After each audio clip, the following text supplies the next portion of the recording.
Kemacetan di Jakarta bukan cerita lama. Di kawasan Jalan Latu Menten, Grogol, Jakarta Barat, antrian kendaraan jadi rutinitas yang menyita waktu, tenaga, dan kesabaran warga. Pemerintah Provinsi Jakarta bersiap membangun jalan layang baru tepat di atas simpul kemacetan tersebut.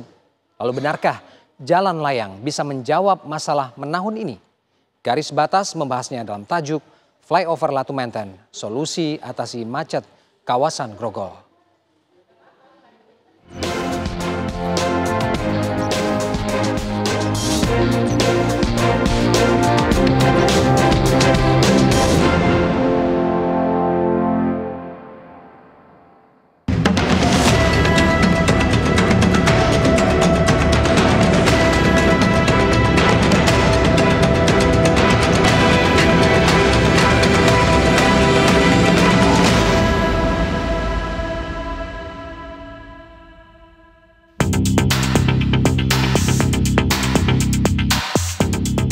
Bicara kemacetan di kawasan Grogol, Jakarta Barat, bak ritual harian bagi setiap pengendara yang melintas. Setiap pagi dan sore, Jalan Latu Menten berubah menjadi lautan kendaraan. Truk, bus besar, dan kendaraan warga mengular di jalan sempit, terhenti berulang kali akibat perlintasan kereta api sebidang. Ini kemacetan kronis menahun yang menggerus energi dan juga waktu pengendara. Angin segar pun hadir. Pemerintah Provinsi Jakarta berencana membangun jalan layang sebagai solusi mengurai kemacetan di kawasan Grogol. Seperti inilah situasi kepadatan di Jalan Profesor Dr. Latu Menten, Jakarta Barat, yang mana dengan adanya pintu rel kereta api yang berada di depan ini mengarah ke stasiun Grogol, dan ini mengakibatkan kemacetan yang cukup panjang terutama di beberapa jam-jam padat seperti pagi hari di saat orang-orang berangkat kerja, lalu juga di sore hari, bahkan di jam 4 hingga pukul 8 malam. Nah, pintu rel kereta ini sendiri sebetulnya ditutup setiap beberapa menit sekali dan langsung mengakibatkan jalan ke belakang ini mengalami kemacetan kurang lebih hingga 50 meter.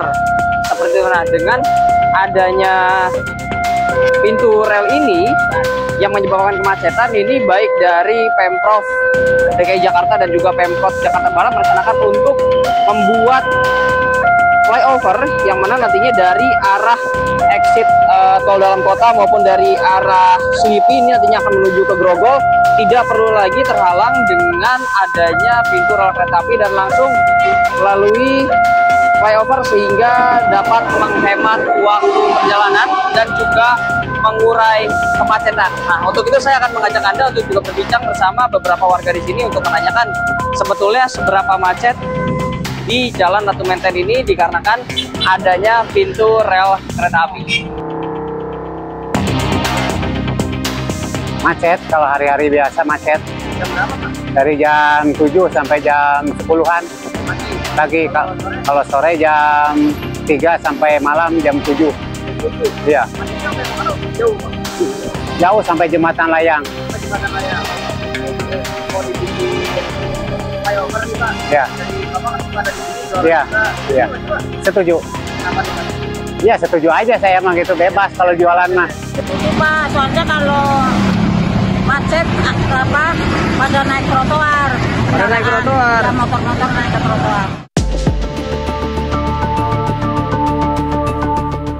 Jalan layang ini akan dibangun sepanjang 380 meter dari sisi selatan ke stasiun Grogol. Kendaraan pribadi seperti motor dan mobil akan melintas di sisi atas jalan layang. Sementara akses pejalan kaki dari selatan ke utara bisa melalui jembatan penyeberangan orang. Penggunaan transportasi publik memang bisa jadi salah satu solusi kemacetan. Namun tak sedikit titik-titik kemacetan di Jakarta akibat adanya perlintasan kereta sebidang. Nah, selain transportasi umum, saya juga minta kalau tiap pintu-pintu kereta yang di Jakarta ini, ya kalau bisa dibangun layang semua. Itu bisa menolong. Jadi infrastruktur, teknologi, dan lain-lain juga harus saling berkesinambungan gitu. Jadi nggak hanya bicara orang semua naik bus, naik transportasi umum, naik bus Jakarta, itu bagus. Memang bisa menurunkan angka polusi, ya angka kemacetan. Tapi kan hanya itu solusinya. Bisa nggak kira-kira? Tinggal di mapping aja, kita cek di tiap pintu-pintu kereta atau stasiun kereta yang terdapat di Jakarta, terutama di dalam kota Jakarta ini, dibangunkan aja jalan layang. Ya contoh, mungkin percontohan awal-awal mungkin Latumentan ya, Jakarta Barat dulu lah. Ini mudah-mudahan bisa menjadi contoh. Karena memang ini udah lama sekali nih. 2023 itu saya minta dibangun. Nah, tahun depan bisa dilaksanakan. Namun, pembangunan jalan layang bukan sekedar proyek beton. Tanpa perencanaan transportasi terpadu, pembangunan jalan layang bisa berakhir sebagai perluasan kemacetan.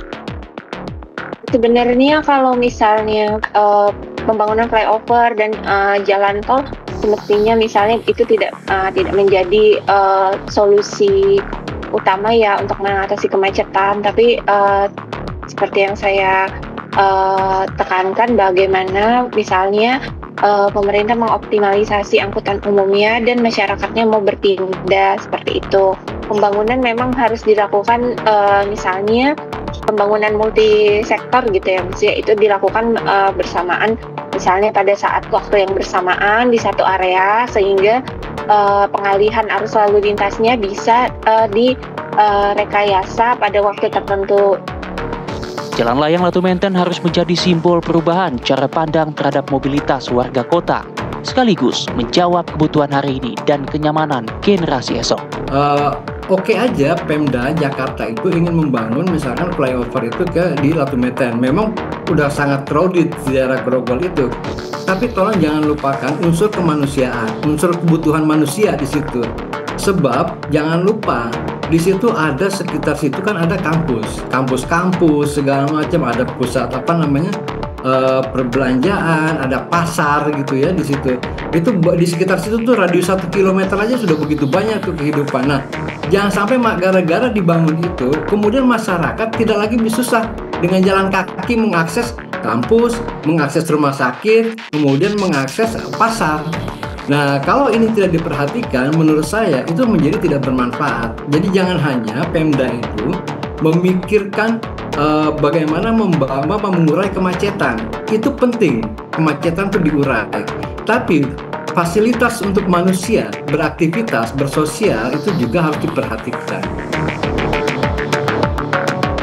Yang dibutuhkan Jakarta bukan sekedar jalan bertingkat, tapi kebijakan yang berpihak dan berpijak pada kebutuhan warganya. Pembangunan jalan layang mungkin mampu mengurai kemacetan, namun yang lebih penting adalah mengurai benang kusut kebijakan transportasi kota metropolitan Jakarta.